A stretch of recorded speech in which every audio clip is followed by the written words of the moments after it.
അസ്സലാമു അലൈക്കും വറഹ്മത്തുള്ളാഹി തആല വബറകാതുഹു. ഡോക്ടർ റയാൻ അതാ അങ്ങോട്ട് കടന്നു വന്നു. അജ്മലും ബുഷിയും ഷിഫയും അവിടെ വെയിറ്റ് ചെയ്ത് നിൽക്കുകയായിരുന്നു. എന്നാൽ തൻ്റെ ഭർത്താവിനെ കുറിച്ച് ഓർത്ത് ശരിക്കും ബുഷി അത്ഭുതപ്പെടുന്നുണ്ട്. അതെ, എൻ്റെ ഭർത്താവ്, എൻ്റെ കല്യാണം കഴിഞ്ഞ് ഉടനെ തന്നെ എൻ്റെ ഭർത്താവിൻ്റെ അരികിൽ നിന്ന് എനിക്ക് യാതൊരു രീതിയിലുള്ള ഒന്നും ഉണ്ടായിരുന്നില്ല. പക്ഷേ എങ്കിലും എനിക്ക് എൻ്റെ ഭർത്താവിന് ഇഷ്ടമായിരുന്നു. കാര്യം മറ്റൊന്നുമല്ല, എൻ്റെ ഭർത്താവാണ്. അദ്ദേഹം എത്ര കഴിവ് കെട്ടവനാണെങ്കിലും എന്താണെങ്കിലും എനിക്ക് അദ്ദേഹത്തോട് ഇഷ്ടമാണ്, താല്പര്യമാണ്. എനിക്കൊരിക്കൽ പോലും അയാളെ വെറുക്കാൻ കഴിഞ്ഞിരുന്നില്ല. അതെ, അതങ്ങനെയായിരുന്നു എൻ്റെ ജീവിതം. കാരണം എനിക്ക് എന്തെന്നറിയില്ല, എത്രയായാലും എന്നെ കല്യാണം കഴിച്ച എൻ്റെ ഭർത്താവല്ലേ, എനിക്ക് ഹലാലായ പുരുഷനല്ലേ അദ്ദേഹം. അതുകൊണ്ട് തന്നെ റബ്ബേ, ആരെന്തൊക്കെ തന്നെ പറഞ്ഞാലും എനിക്ക് അദ്ദേഹത്തോട് ഇഷ്ടമായിരുന്നു, ബഹുമാനമായിരുന്നു. എന്നാൽ അള്ളാഹുവിൻ്റെ കാരുണ്യം, അതെ, ബുഷി ഓർക്കുകയാണ്. പഠിച്ചവനെ, എല്ലാവരും പറഞ്ഞു അത് കഴിവുകെട്ട അവൻ്റെ കൂടെ ജീവിക്കണ്ട എന്നുള്ളതൊക്കെ. എന്നാൽ ആ ആക്സിഡൻറ്റ് ഞങ്ങളുടെ ജീവിതം തന്നെ മാറ്റിമറിക്കുമെന്ന് വിചാരിച്ചതല്ല. അതെ, അതോടുകൂടി എൻ്റെ ഭർത്താവിന് പൂർണ്ണ ആരോഗ്യം, പൂർണ്ണ ശക്തി അള്ളാഹു നൽകി. അവളതോർത്തു. എനിക്ക് ആദ്യമൊന്നും ഇങ്ങനെയൊന്നും പറഞ്ഞാൽ വിശ്വാസമില്ലായിരുന്നു. അതായത് എങ്ങനെപ്പോൾ അത് വിശ്വസിക്കാനാകും എന്ന് ഞാൻ വിചാരിച്ചിരുന്നു. പെട്ടെന്നൊരാൾക്ക് കാഴ്ചശക്തി തിരിച്ചു കിട്ടി എന്ന് പറയുമ്പോൾ, അല്ലെങ്കിൽ നടക്കുവാൻ കഴിയാത്ത ആളുകൾക്ക് അത് അറിയപ്പെടുന്ന ആ ഒരു തങ്ങൾ, അദ്ദേഹം അതുവരെയും കുഴഞ്ഞ രീതിയിൽ നിലത്തൂടെ ഇഴഞ്ഞു നടക്കുകയായിരുന്നു. എന്നാൽ ഒരിക്കൽ അദ്ദേഹം ഹജ്ജിന് പോയി അത്രേ. ഹജ്ജിന് പോയപ്പോൾ അദ്ദേഹത്തോട് ഒരാൾ പറഞ്ഞു എഴുന്നേൽക്കുവാൻ. ഹേ, നിങ്ങൾ എഴുന്നേൽക്കൂ. ഇയാൾ പറഞ്ഞത്ര, ഇല്ല എനിക്ക് എഴുന്നേൽക്കാൻ കഴിയില്ല. എഴുന്നേൽക്കാനാണ് പറഞ്ഞത്. ഇല്ല, എനിക്ക് നടക്കാൻ കഴിയുന്ന ആളല്ല ഞാൻ, എനിക്ക് കാലുകൾ തളർന്ന രീതിയിലാണ് ജന്മന, ഞാൻ അങ്ങനെ തന്നെയാണ്. എഴുന്നേൽക്കൂ. വീണ്ടും അദ്ദേഹം കൽപ്പിച്ച് അദ്ദേഹത്തിൻ്റെ കൈ നീട്ടിയത്രേ. അങ്ങനെ കൈ നീട്ടിയപ്പോൾ അതെ, ആ കൈ പിടിച്ച് അദ്ദേഹം എഴുന്നേൽക്കുവാൻ ശ്രമിച്ചപ്പോഴേക്കും അൽഹംദുലില്ലാ, മാഷാ അല്ലാ, അള്ളാഹുവിൻ്റെ ആ ഒരു കാരുണ്യം കൊണ്ട് അദ്ദേഹത്തിൻ്റെ രണ്ട് കാലുകൾക്കും അത് ബലം തിരിച്ചു കിട്ടിയിരിക്കുന്നു. ഹജ്ജിന് പോകുമ്പോൾ വീൽ ചെയറിൽ പോയിരുന്ന അദ്ദേഹം തിരിച്ചു വന്നപ്പോൾ അത് നടന്നുകൊണ്ടാണ് വന്നത്. അതും അള്ളാഹുവിൻ്റെ കാരുണ്യം തന്നെയല്ലേ. ബുഷി ഓരോന്നോർത്തു. കാഴ്ചയില്ലാത്തവർക്ക് അള്ളാഹു കാഴ്ച നൽകും. അതെ, ഇങ്ങനെയുള്ള അവസ്ഥയിൽ ജീവിക്കുന്നവർക്ക് പടച്ച റബ്ബ് അനുഗ്രഹം കൊണ്ട്, അള്ളാഹുവിൻ്റെ അനുഗ്രഹം കൊണ്ട് അവർക്കും എല്ലാത്തിനുമുള്ള ശേഷി പടച്ച റബ്ബ് തിരിച്ചു കൊടുത്തു. എന്നാൽ എൻ്റെ പ്രിയപ്പെട്ട ഭർത്താവിന് എന്തെങ്കിലും അദ്ദേഹത്തിന് ഞരമ്പുകൾക്കോ നാഡികൾക്കോ എന്തെങ്കിലും വല്ല പാളിച്ചയോ അല്ലെങ്കിൽ എന്തെങ്കിലും ഒന്ന് സംഭവിച്ചിരുന്നെങ്കിൽ, ഒരു പക്ഷേ ജന്മന അങ്ങനെ എന്തെങ്കിലും സംഭവിച്ചിരുന്നെങ്കിൽ, അത് കണ്ട ആ ഒരു ആക്സിഡൻ്റ് കൊണ്ട് അള്ളാഹു തന്നെ അത് ഇല്ലാതാക്കി കൊടുത്തു. അതെല്ലാം സക്സസ് ആക്കി കൊടുത്തു. ബുഷിക്ക് സത്യം പറഞ്ഞാൽ അവൾക്ക് അത് വിശ്വസിക്കാൻ പ്രയാസമായിരുന്നു. പക്ഷേ അള്ളാഹുവിലുള്ള അചഞ്ചലമായ വിശ്വാസം കൊണ്ട് അവളതെല്ലാം ഉൾക്കൊള്ളുകയായിരുന്നു. അല്ലാ റബ്ബേ, പക്ഷേ അവൾക്കുള്ള ഏക സംശയം അതല്ല. എൻ്റെ ഭർത്താവ് എന്തിനാണ് ഞാനും അദ്ദേഹം നല്ല രീതിയിൽ അതെ കൂടിക്കലർന്നു, ഞങ്ങൾ ഞങ്ങളുടെ ദാമ്പത്യ ജീവിതത്തിലേക്ക് പ്രവേശിച്ചു. ഇനിയും അദ്ദേഹത്തെ കാണുവാനും ഭാര്യ പുണരുവാനും എനിക്ക് ആഗ്രഹമുണ്ട്. പക്ഷേ സമ്മതമില്ലല്ലോ. എന്നാൽ അതിനിടയിൽ ഡൈവോഴ്സ് നോട്ടീസ് അയച്ചത്, അതാണ് ബുഷിക്ക് തീരെ ഉൾക്കൊള്ളാൻ കഴിയാത്തത്. അല്ലാ, ഇതിൻ്റെ പിന്നിൽ ആരെങ്കിലും പ്രവർത്തിച്ചിട്ടുണ്ടോ അല്ലാ? അതെ, എനിക്കറിയുന്നില്ല. എന്നെ തെറ്റിദ്ധരിപ്പിക്കുവാൻ വേണ്ടി അങ്ങനെ ചെയ്തോ, ഇനി അദ്ദേഹത്തെ തെറ്റിദ്ധരിപ്പിക്കാൻ വേണ്ടി വേറെ രീതിയിലും ചെയ്തോ, എനിക്കറിയുന്നില്ല. ഏയ് മോളെ ബുഷി, ബുഷി, ഷിഫ തട്ടി വിളിച്ചു. ആ അതെ, ഡോക്ടർ വരുന്നുണ്ട്. നീ എന്താ? ആ ഡോക്ടർ. എന്താ ബുഷി നീ ഇങ്ങനെ? റയാൻ അപ്പോഴേക്കും സലാം പറഞ്ഞ് അങ്ങോട്ട് വന്നു. അസ്സലാമു അലൈക്കും. വലൈക്കും അസ്സലാം. അജ്മൽ സാറിനെ കണ്ടു. വാ നമുക്ക് ഒരിടത്തിരിക്കാം. അങ്ങനെ അതാ അവർ 4 പേരും ഒരിടത്തിരിക്കുന്നു. പെട്ടെന്ന് റയാൻ സാറിനോട് അജ്മൽ സാർ പറഞ്ഞു, അത് എൻ്റെ അളിയൻ്റെ കാര്യം നിങ്ങളൊന്ന് ഏറ്റെടുക്കണം. അതായത് കുറച്ച് എല്ലാം അറിയാം സാർ, എല്ലാം എനിക്കറിയാം. ഞാനത് കണ്ടതുമാണ് അറിഞ്ഞതുമാണ്.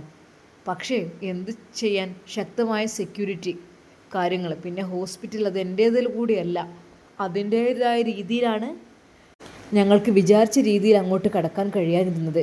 അതെ, അത് നല്ല ബോധക്ഷയം ഉള്ള ഒരു മെഡിസിൻ കുത്തിവെച്ചിട്ട് ഞാനത് നിർവീര്യമാക്കാൻ വേണ്ടി മറ്റൊരു മെഡിസിൻ കൊടുത്തു ഹോസ്പിറ്റലിൻ്റെ എതിർഭാഗത്ത് കൂടെ. അതൊക്കെ അറിയാതെയാണ്. അറിഞ്ഞു കഴിഞ്ഞാൽ പിന്നെ എന്തായിരിക്കും എനിക്കറിയില്ല. എന്തൊക്കെ തന്നെയായാലും അൻഷിഫ് സാറെ രക്ഷിക്കണം എന്നത് തന്നെയാണ് എൻ്റെ ആഗ്രഹം. അതുകൊണ്ട് എനിക്ക് പറയാനുള്ളത് എന്താണെന്ന് വെച്ചാൽ, നിങ്ങൾ ഇതിനെക്കുറിച്ചൊരു പരാതി എഴുതി കൊടുക്കണം. അതായത് ഒന്നുമല്ല, ഞാൻ പറയുന്നത് എന്താണെന്ന് വെച്ചാൽ, ഇവരുടെ ഭാഗത്തുനിന്ന് യാതൊരു രീതിയിലുള്ള പ്രതികരണവുമില്ല. അതായത് അൻഷിഫ് സാറിൻ്റെ സ്ഥിതിഗതികൾ അറിയാമല്ലോ, ഒരു പാവം മാതാവാണ് അവർക്കുള്ളത്. പിന്നെ മറുഭാഗത്താണെങ്കിൽ ബുഷിയുടെ ഭാഗത്താണെങ്കിൽ ഉമ്മ, സിനാന്, ഡോക്ടർ അവരൊക്കെ കട്ട സപ്പോർട്ടായിട്ട് നിൽക്കുന്നുണ്ട് അവളെ വേർപിരിച്ച് കൊണ്ടുപോകാനും അങ്ങനെയൊക്കെ. പക്ഷേ അൻഷിഫ് സാറിൻ്റെ ഭാഗത്ത് ആരുമില്ല എന്നതാണ് ഈ കേസ് ഇങ്ങനെ നീണ്ടു പോകാനും കാരണം ഇങ്ങനെ തന്നെയാണ്. ഒരു അന്വേഷണത്തിനോ അല്ലെങ്കിൽ ഒരു കാര്യത്തിനോ ഒരാൾ പരാതി കൊടുത്തെങ്കിലല്ലേ, ഇതിപ്പോൾ വെറുതെ ഒന്നും ഉണ്ടാവില്ലല്ലോ. അപ്പോൾ ആരും പരാതി കൊടുക്കാതെ ഞങ്ങൾക്കും ഇതിൽ ഇടപെടാൻ കഴിയുന്നില്ല. കാരണം ഇത് എൻ്റെ പേഷ്യൻ്റാണ്, ഞാനാണ് ഇവർ അഡ്മിറ്റ് ചെയ്തത്, എനിക്ക് അത് നോക്കേണ്ട ചുമതല എനിക്കാണെന്ന് പറഞ്ഞു കഴിഞ്ഞാൽ പിന്നെ പറഞ്ഞിട്ട് കാര്യമില്ലല്ലോ. റയാൻ്റെ ആ ഒരു വാക്കുകൾ അജ്മലിനെ വല്ലാതെ തളർത്തി. അതെ, എന്നാൽ അദ്ദേഹത്തിൻ്റെ പേരിൽ ഞാനൊരു പരാതി കൊടുക്കാൻ പോവാണ്. അതായത് എന്താണെന്ന് വെച്ചാൽ, എൻ്റെ അളിയൻ എന്ന സ്ഥിതിക്ക്, ഇവളുടെ ഭർത്താവ് എന്ന സ്ഥിതിക്ക് അങ്ങനെ ഒരു ഇത് കൊടുത്തേ മതിയാവും. റയാനും ഷിഫയും അജ്മലും ഒരുപാട് സംസാരിച്ചു. ബുഷിയുടെ കണ്ണുകൾ നിറഞ്ഞൊഴുകി. അതിനിടയിൽ പറഞ്ഞിരുന്നു അദ്ദേഹത്തിന് ലൈംഗികപരമായിട്ട് ഒരു കഴിവുമില്ല, കാര്യങ്ങളില്ല, അതും പറഞ്ഞിരുന്നു. അത് ബുഷിയെ കേൾക്കാതെയായിരുന്നു അവർ പറഞ്ഞത്.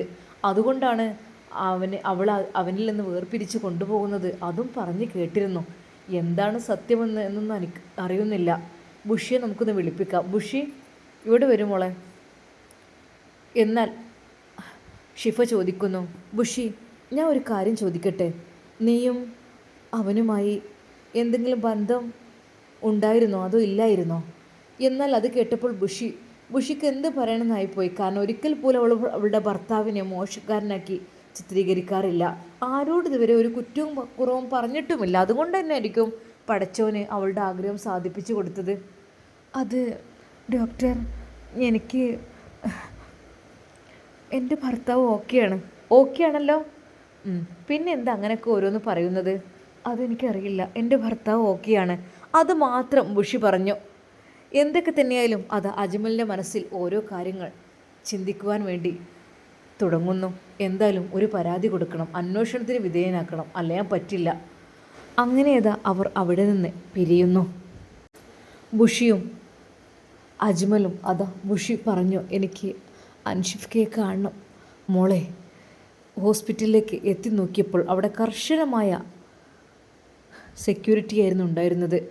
ആരായാലും ഇവിടേക്ക് പ്രവേശനമില്ല എന്ന് വീണ്ടും പറഞ്ഞപ്പോൾ അവർക്കത് വല്ലാത്തൊരു വിഷമമായി. ബുഷിയുടെ കൈ പിടിച്ചുകൊണ്ട് അജ്മൽ അവിടെ നിന്നിറങ്ങി. ബുഷി, നമ്മളൊരിക്കലും എവിടെയും പോയി ഇരിക്കരുത്, അതെനിക്കിഷ്ടമല്ല. ഇൻഷാ അല്ലാ നോക്കിക്കോ, നല്ല രീതിയിൽ തന്നെ നമുക്ക് എന്തെങ്കിലുമൊക്കെ ചെയ്യണം, അല്ലാഞ്ഞാൽ പറ്റില്ല. ആ ദിവസം വൈകുന്നേരത്തോടെയാണ് അവർ വീട്ടിലേക്ക് ചെന്നത്. ഫുഡെല്ലാം കഴിച്ച് തന്നെ അവർ വീട്ടിലേക്ക് പോയി. ഉമ്മാക്കുള്ള ഫുഡും അവർ കരുതി. കാരണം എന്തൊക്കെ തന്നെയാലും പെറ്റ ഉമ്മയല്ലേ. എവിടെയായിരുന്നു ഇത്രയും നേരം? അവരുടെ ഉമ്മയുടെ വാക്ക് കേട്ട് അജ്മൽ പറഞ്ഞു, 1-2 ഇടത്ത് പോകാനുണ്ടായിരുന്നു. എങ്ങോട്ടാണാവോ പോയത്? പിന്നെ ആദ്യമേ പറഞ്ഞേക്കാം, അൻഷിഫിനെ കൂട്ടിക്കൊണ്ടുവരാനും ഓന് നീതി കിട്ടാനും വേണ്ടി നിങ്ങൾ നടക്കാൻ നിൽക്കരുത്. അതുകൊണ്ട് ഒരു കാര്യമില്ല, ഞാൻ സമ്മതിക്കൂല ഓനങ്ങോട്ട് കയറ്റാൻ. ആ കഴിവ് കെട്ട എന്നോട് പറയിപ്പിക്കേണ്ട. ഉമ്മ, നിങ്ങളങ്ങനെ പറയുന്നത് ശരിയല്ല. ഓരോരുത്തരെയും പഠിക്കുന്നത് പഠിച്ചവനാണ്. എടാ അജ്മൽ, ഈ ഇന്നെ പഠിപ്പിക്കണ്ട. ഈ കുറേ കാലം ഇന്നെ പഠിപ്പിക്കാൻ വേണ്ടി നടക്കണം. ഇന്നെ പഠിപ്പിക്കേ വേണ്ട. എന്താന്നില്ലേ, ഓൻ എൻ്റെ നേർക്കാണിപ്പോൾ. ഞാൻ പറഞ്ഞിട്ടുണ്ട്, ഇനി ഒരിക്കലും അങ്ങനെ ഒരു മരുമകനെ എനിക്ക് വേണ്ട. ഉമ്മാക്ക് പിന്നെ എന്താ വേണ്ടത്? നല്ലൊരു ഡോക്ടർ ഉണ്ടല്ലോ സിനാന്, ഓനെ ഏറ്റെടുക്കാൻ തയ്യാറാണല്ലോ. പിന്നെ എന്തിനാ പിന്നെ ആ കഴിവ് കെട്ടോനെ വലിച്ചിങ്ങോട്ട് കൊണ്ടുവരാൻ നിൽക്കണേ? അജ്മലിൻ്റെ നേരെ ഉമ്മ ശകാരിക്കുന്നു. ആ രാത്രി മുഴുവൻ ഉമ്മയും അജ്മലും അങ്ങോട്ടും ഇങ്ങോട്ടും പറഞ്ഞു. ഉമ്മ ഒട്ടും തോറ്റു കൊടുക്കാൻ തയ്യാറല്ലായിരുന്നു. എപ്പോഴും സിനാനെക്കുറിച്ച് മാത്രമായിരുന്നു ഉമ്മ പറഞ്ഞിരുന്നത്. രാത്രിയുടെ നിശബ്ദതയിൽ ആശുപത്രിയുടെ ഇടനാഴിയിൽ നീണ്ടുനിന്ന വെളുത്ത ലൈറ്റുകൾ മാത്രം തെളിഞ്ഞു നിന്നു. ICUവിൻ്റെ വാതിലിന് പുറത്തുള്ള മോണിറ്ററുകളുടെ മങ്ങിയ ശബ്ദം ബീപ്പ് ബീപ്പ് ബീപ്. അകത്ത് കിടക്കയിൽ അൻഷിഫ്.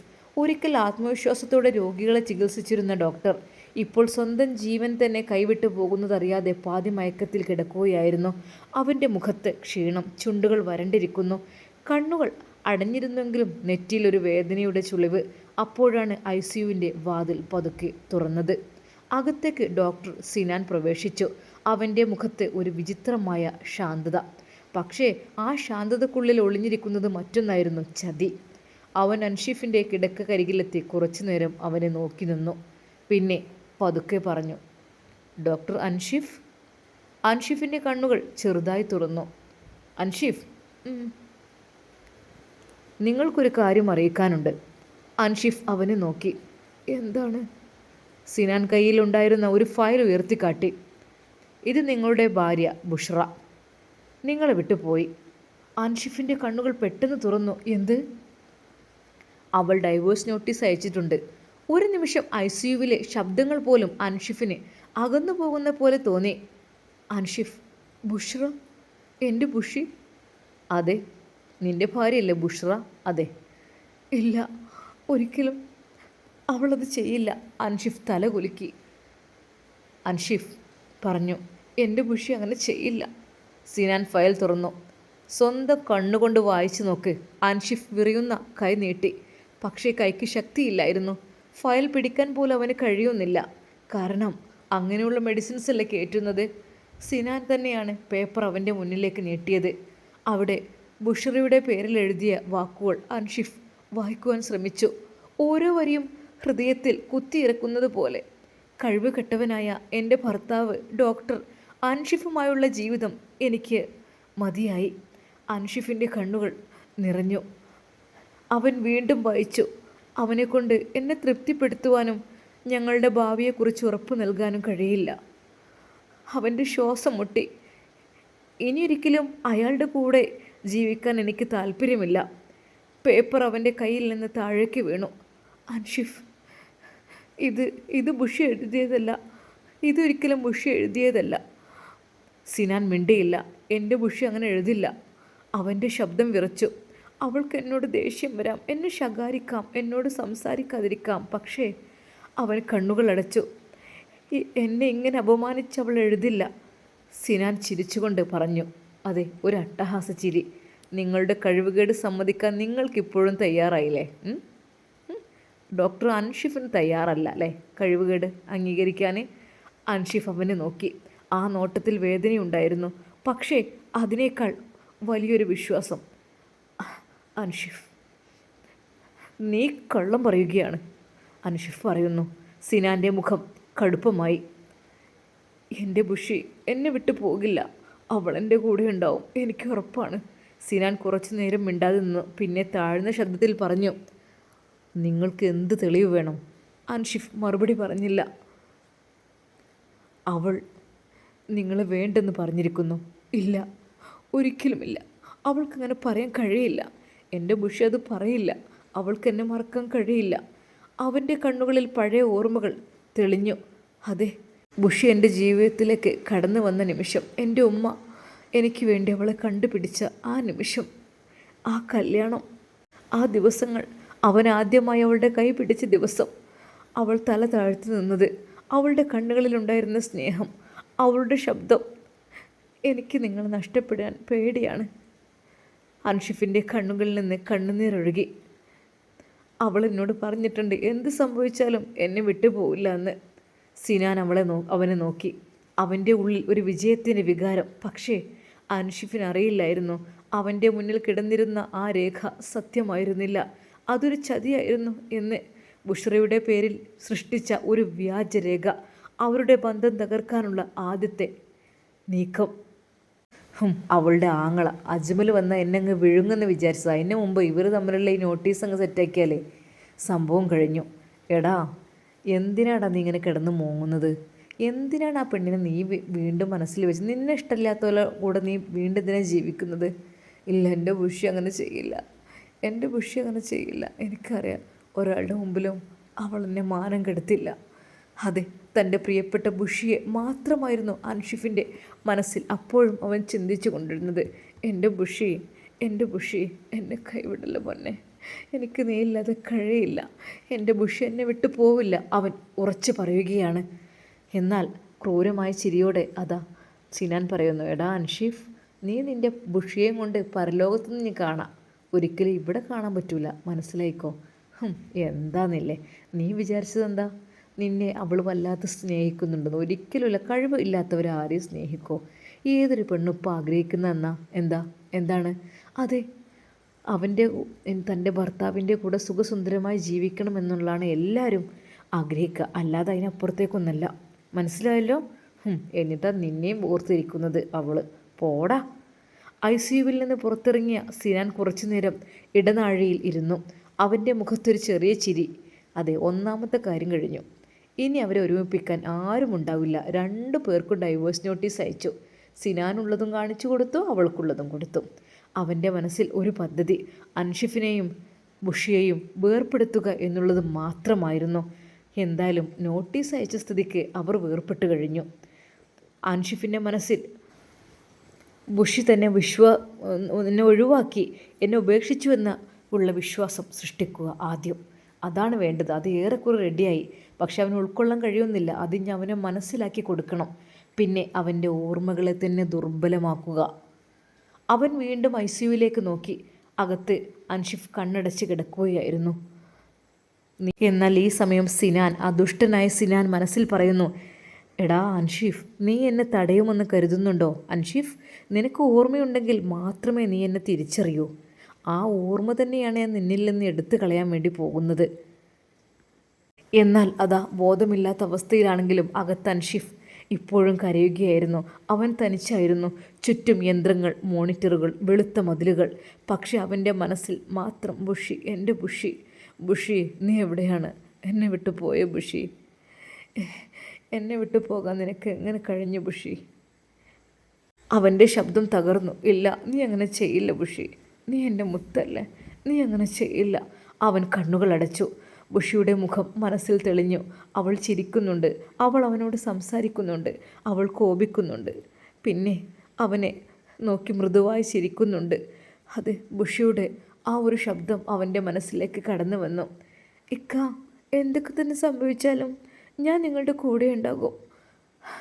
ആ ഒരു വാക്കുകൾ കേട്ടപ്പോൾ ശരിക്കും ബുഷി തൻ്റെ മുന്നിലുണ്ടെന്ന് അദ്ദേഹത്തിന് തോന്നി. അൻഷിഫ് കണ്ണു തുറന്നു. അതെ, അതാണ് എൻ്റെ ബുഷി. അവൾ അങ്ങനെ എഴുതില്ല, അവൾ ഒരിക്കലും അങ്ങനെ എഴുതില്ല.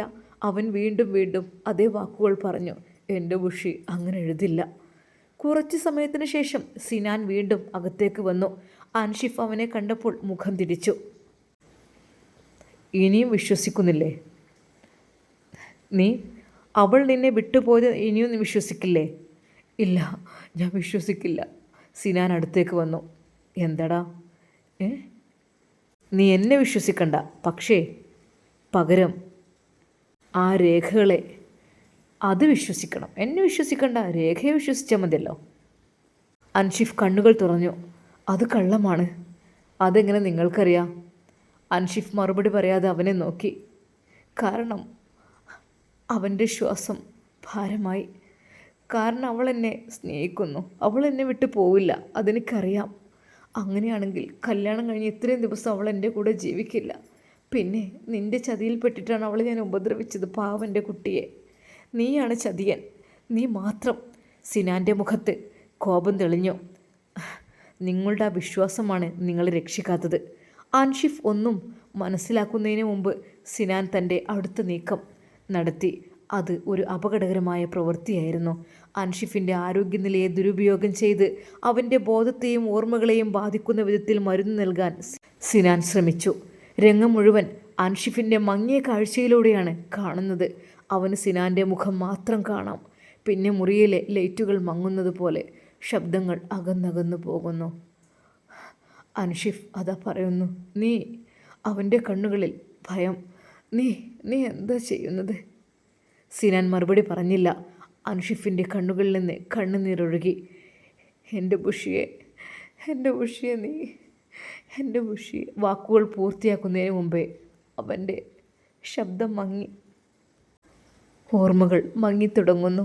മോണിറ്ററിലെ ശബ്ദം മാത്രം. അൻഷിഫിൻ്റെ കണ്ണുകൾ പതുക്കെ അടഞ്ഞു. അവൻ്റെ മനസ്സിൽ ഓർമ്മകൾ ഒന്നിനു പിന്നാലെ ഒന്നായി തെളിഞ്ഞു. എൻ്റെ ബുഷി, ഇക്കാൻ്റെ കുട്ടി എവിടെ? അവളുടെ ചിരി, അവളുടെ ശബ്ദം, അവളുടെ കൈ, അവളെ വിളിച്ചിരുന്ന പേര് ഇക്ക. പിന്നെ ആ ശബ്ദം മങ്ങിത്തുടങ്ങി. അവളുടെ മുഖം മങ്ങിയൊരു ചിത്രമായി. പേര് ഓർമ്മയിൽ വരാൻ ശ്രമിച്ചെങ്കിലും കഴിയുന്നില്ല. അതെ, ബുഷിയുടെ ഓർമ്മ എന്നേക്കുമായി അൻഷിഫിൻ്റെ മനസ്സിൽ നിന്ന് മാഞ്ഞു പോവുകയാണ്. ആരാണ് ആ പെൺകുട്ടി? ആരാണ്? പക്ഷേ ഹൃദയം മറുപടി പറഞ്ഞു, അവൾ നിൻ്റെ ആളാണ്. അവൻ്റെ ബുദ്ധി പറഞ്ഞു, എനിക്ക് ഓർമ്മയില്ലല്ലോ കുട്ടിയെ. ഹൃദയം വീണ്ടും പറഞ്ഞു, അവളെ നഷ്ടപ്പെടുത്തരുത്. അൻഷിഫിൻ്റെ കണ്ണിൻ്റെ കോണിലൂടെ ഒരു കണ്ണീർ തുള്ളി ഒഴുകി. അവൻ ആ പെൺകുട്ടിയുടെ പേര് ഓർമ്മയില്ലായിരുന്നു. പക്ഷേ അവളെ നഷ്ടപ്പെട്ടതിൻ്റെ വേദന മാത്രം അവൻ്റെ മനസ്സിലുണ്ടായിരുന്നു. പക്ഷേ ആ രാത്രി ബുഷിക്കുറങ്ങാൻ കഴിയുന്നില്ലായിരുന്നു. അവൾ ആ റൂമിൽ ഒറ്റക്കായിരുന്നു. ഇക്ക മറ്റേ റൂമിലാണ്, ഉമ്മ മറ്റേ റൂമിലും. അവളുടെ കയ്യിൽ കൊടുത്ത ആ ഒരു മൊബൈൽ ഫോൺ പിടിച്ചു. അതെ, അവൾക്ക് വേണ്ടി മാത്രം അവൻ കരുതിയത്. കാരണം ഉമ്മ മറ്റേ ഫോൺ ഒളിപ്പിച്ചതാണല്ലോ. അവൾ വീണ്ടും വീണ്ടും അൻഷിഫിൻ്റെ നമ്പറിലേക്ക് ഡയൽ ചെയ്യണമോ വേണ്ടയോ എന്ന് നോക്കി. വിളിക്കണമോ വേണ്ടയോ? ഒടുവിൽ അവൾ ഫോൺ താഴെ വെച്ച് വിളിച്ചിട്ടെന്താ, സിനാനെങ്ങാനും ഫോൺ എടുത്താൽ അതുമായി. അവളുടെ മനസ്സിലൊരു അസ്വസ്ഥത. അൻഷിഫിന് പഠിച്ചവൻ ഇന്നെന്തോ സംഭവിക്കാൻ പോകുന്നുണ്ടോ എനിക്കറിയില്ല, എന്തോ സംഭവിക്കുന്നൊരു തോന്നൽ എൻ്റെ മനസ്സിക്ക്. അന്ന് അവൾക്ക് ഉറങ്ങാൻ കഴിഞ്ഞില്ല. അവൾക്ക് കാരണമൊന്നും അറിയില്ല. പക്ഷെ അവളുടെ ഹൃദയം അസ്വസ്ഥമായിരിക്കുന്നു. അവൾ കണ്ണുകളടച്ചു. റബ്ബേ, അദ്ദേഹത്തിനൊന്നും സംഭവിക്കരുതേ. അവൾക്കറിയില്ലായിരുന്നു. അതെ, നാളെ പരാതി കൊടുക്കാൻ പോകണം. ഞാനും ഇക്കയും കൂടെ പരാതി കൊടുക്കാൻ പോകും. പക്ഷേ എൻ്റെ അൻഷിഫിന് എനിക്ക് തിരിച്ചു കിട്ടുന്ന യാതൊരു ഉറപ്പുമില്ല. താൻ ഒരിക്കലും എഴുതാത്ത ഒരു കത്ത് തൻ്റെ പേരിൽ ഉണ്ടാക്കിയിട്ടുണ്ടെന്ന് എനിക്കൊരു തോന്നൽ. താൻ ഒരിക്കലും പറഞ്ഞിട്ടില്ലാത്ത വാക്കുകൾ തൻ്റെ പേരിൽ അൻഷിഫിൻ്റെ ഹൃദയം തകർത്തുകൊണ്ടേയിരിക്കുകയാണെന്ന്. താൻ സ്നേഹിച്ച മനുഷ്യൻ ഇപ്പോൾ തൻ്റെ മുഖം പോലും ഓർമ്മിക്കുവാനാവാതെ കിടക്കുകയാണെന്ന് ഒരിക്കൽ പോലും അവൾ അറിയുന്നില്ല. ICUവിൽ പുലർച്ചയോട് അടുക്കുകയായിരുന്നു. അൻഷിഫ് പാതിമയക്കത്തിൽ. അവൻ്റെ മനസ്സിൽ വീണ്ടും ഒരു ചിത്രം തെളിഞ്ഞു. ബുഷി. അതെ, അവൻ്റെ മുന്നിൽ അവൾ നിൽക്കുന്നു. അവൾ ചിരിക്കുന്നു. അവൻ അവളെ നോക്കി ചോദിക്കുന്നു, ബുഷി, നീ എന്നെ വിട്ടു പോകുമോ മോളെ? അവൾ തല കുലുക്കുന്നു. ഒരിക്കലുമില്ല. അൻഷിഫ് ചിരിക്കുന്നു. വാക്കാണോ? അവൾ കൈനീട്ടുന്നു. അതേക്ക വാക്ക്. ജീവിക്കുകയാണെങ്കിൽ നിങ്ങളുടെ കൂടെ, മരിക്കുകയാണെങ്കിൽ നിങ്ങളോടൊപ്പം. ആ ഓർമ്മ അവൻ്റെ മനസ്സിൽ അവസാനമായി തെളിയുന്നു. പിന്നെ ഇരുട്ട്. അവൻ്റെ മുഖത്തൊരു കണ്ണുനീർ. അവൻ പാതിമയക്കത്തിൽ പതുക്കെ പറഞ്ഞു, ബുഷി. ആ വാക്ക് മാത്രം. അവൻ്റെ ഓർമ്മയിൽ നിന്ന് എല്ലാം മാഞ്ഞു പോകുമ്പോഴും ആ പേര് മാത്രം അവൻ്റെ ഹൃദയത്തിൽ ആഴത്തിൽ എവിടെയോ കുടുങ്ങിക്കിടക്കുന്നു. എന്നാൽ സിനാൻ ICUവിൻ്റെ വാതിലിന് പുറത്ത് നിന്ന് അൻഷിഫിനെ നോക്കി. അവൻ കരുതിയതെല്ലാം അവസാനിച്ചു എന്നാണ്. അൻഷിഫ് ഇനി ബുഷിയെ ഓർക്കില്ല. ബുഷിയും അൻഷിഫും ഇനി ഒരിക്കലും ഒന്നിക്കില്ല. അവരുടെ ബന്ധം അവസാനിച്ചു. അവൻ്റെ മുഖത്ത് വിജയത്തിൻ്റെ പുഞ്ചിരി. പക്ഷേ അവൻ അറിഞ്ഞില്ല. മനുഷ്യൻ്റെ തലച്ചോറിൽ നിന്ന് ഒരു ഓർമ്മ മായ്ക്കാൻ ശ്രമിച്ചാലും ഹൃദയത്തിൽ പതിഞ്ഞ സ്നേഹം അത്ര എളുപ്പത്തിൽ മായുകയില്ല. അൻഷിഫിൻ്റെ ഓർമ്മകൾ മങ്ങിക്കൊണ്ടിരുന്നു. പക്ഷേ അവൻ്റെ ഹൃദയം ഇപ്പോഴും ഒരാളെ തിരയുകയായിരുന്നു. ആരാണെന്നറിയാതെ, പേര് ഓർക്കാതെ, മുഖം ഓർക്കാതെ. പക്ഷേ അവളെ കാണണം എന്നൊരാഗ്രഹം മാത്രം. പുലർച്ചെ ആശുപത്രിയുടെ ജനാലയിലൂടെ സൂര്യപ്രകാശം പതുക്കിയതാ അകത്തേക്ക് കടന്നു. അൻഷിഫ് കണ്ണുകൾ തുറന്നു. ചുറ്റും നോക്കി. ഒന്നും പരിചിതമല്ല. ഒരു നേഴ്സ് അടുത്തേക്ക് വന്നു. ഡോക്ടർ അൻഷിഫ്, എങ്ങനെയുണ്ട്? അവൻ കുറച്ചു നേരം അവളെ നോക്കി. അവൾ നെറ്റിയിൽ കൈവച്ചു. അവൻ എന്തോ ഓർക്കാൻ ശ്രമിച്ചു. ഒരു മുഖം, ഒരു ശബ്ദം, ഒരു ചിരി, ഒരു പേര്. അവൻ്റെ ചുണ്ടുകൾ പതുക്കെ അപ്പോഴും ചലിച്ചു. ബുഷി. നേഴ്സ് അത്ഭുതത്തോടെ നോക്കി. ബുഷിയോ? അൻഷിഫ് മറുപടി പറയാൻ ശ്രമിച്ചു. ആരാണ് സാർ ചോദിക്കുന്നത്? പക്ഷേ അവനറിയില്ലായിരുന്നു ആരാണ് ബുഷി, എവിടെയാണ് അവൾ, എന്തുകൊണ്ടാണ് അവളുടെ പേര് പറയുമ്പോൾ എൻ്റെ കണ്ണുകൾ നിറയുന്നത്. അവൻ ജനാലയിലൂടെ പുറത്തേക്ക് നോക്കി. കണ്ണുകളിൽ നിന്ന് കണ്ണീരൊഴുകി. അൻഷിഫ്, എനിക്കറിയില്ല. പക്ഷേ അവൻ നെഞ്ചിൽ കൈവച്ചു. ഇവിടെ ഇവിടെ അവൾ ഉണ്ടെന്ന് തോന്നുന്നു. ക്യാമറ പതുക്കെ അവൻ്റെ മുഖത്തേക്ക് സൂം ചെയ്യുന്നു. ഒരു കണ്ണുനീർ തുള്ളി കവിളിലേക്ക്, കവിളിൻ്റെ താഴേക്ക്. എന്നാൽ എല്ലാം ഫോണിലൂടെയും ക്യാമറയിലൂടെയൊക്കെ സിനാൻ കാണുന്നു. പിന്നിൽ മോണിറ്ററിൻ്റെ ശബ്ദം ബീപ്പ് ബീപ്പ്. അവസാനമായി അൻഷിഫ് വളരെ പതുക്കെ പറഞ്ഞു, എൻ്റെ ബുഷി, നീ എവിടെയാണ്? നീ എവിടെയാണ്? അതെ, വീണ്ടും അവൻ്റെ ഓർമ്മകൾ ഇല്ലാതെയായി മാറുന്നു. ആ ഒരവസ്ഥയിലേക്ക് അതാ സിനാൻ അൻഷിഫിനെ എത്തിച്ചിരിക്കുന്നു. ഇപ്പോൾ ബുഷി ആരാണെന്ന് പോലും അറിയാത്ത രീതിയിൽ ആയി മാറിയിരിക്കുന്നു. പാവം, അതെ, അൻഷിഫ് പാവമാണ്. ഇപ്പോൾ താൻ എപ്പോഴും ആഗ്രഹിച്ചിരുന്ന തൻ്റെ പ്രിയപ്പെട്ട ഭാര്യയുടെ മുഖം പോലും ഓർമ്മയില്ലാത്ത രീതിയിലാണ് അൻഷിഫിൻ്റെ ജീവിതം മുന്നോട്ട് പോകുന്നത്. ആ കള്ള സിനാൻ എത്രക്കും ഒരിക്കൽ പോലും ഓർമ്മ കിട്ടാത്ത രീതിയിലുള്ള ഡോസ് മരുന്നുകളാണ് അവൻ്റെ മേൽ പ്രയോഗിച്ചത്, ആ ദുഷ്ടനായ സിനാൻ. അതെ, അവനെയൊക്കെ പിടിച്ചു കെട്ടാൻ ആരെങ്കിലും വരുമോ? നമുക്ക് കാത്തിരുന്ന് കാണാം. അതുവരേക്കും എല്ലാവർക്കും അസ്സലാമു അലൈക്കും വറഹ്മത്തുള്ളാഹി തആല വബറകാതുഹു.